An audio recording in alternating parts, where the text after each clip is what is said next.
ગુજરાત રાજ્યના માન્ય રાજ્યપાલ શ્રી આચાર્ય દેવવ્રતજીએ 15મી વિધાનસભાના 7મા સત્રનું આહવાન કર્યું છે. આ ચોમાસું સત્ર તારીખ 8, 9, 10 સપ્ટેમ્બર દરમિયાન બોલાવવામાં આવ્યું છે.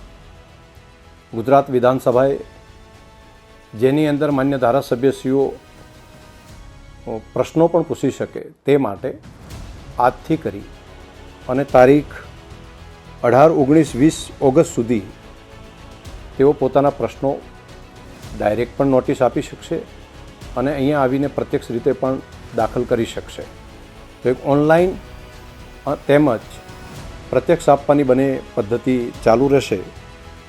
ખાસ કરીને 3 દિવસ દરમિયાન સરકારી કામકાજમાં જીએસટી સુધારા વિધેયક તેમજ ફેક્ટરી એક્ટ સુધારા વિધેયક આ બંનેના જે વટહુકમ છે તે અંગે પણ વિધાનસભામાં રજૂ થશે. તે સિવાય પણ જો સરકાર પાસે કોઈ બાકીનું કામકાજ હશે તો એ પણ જ્યારે રજૂ થશે ત્યારે આગળ લેવામાં આવશે. કામકાજ સલાહકાર સમિતિની મિટિંગ જે છે એ તારીખ 6, 9, 2025ના રોજ શનિવારના બોલાવવામાં આવશે. તેની અંદર બાકીના વિગતવાર જે કામો છે તેની ચર્ચા કરવામાં આવશે.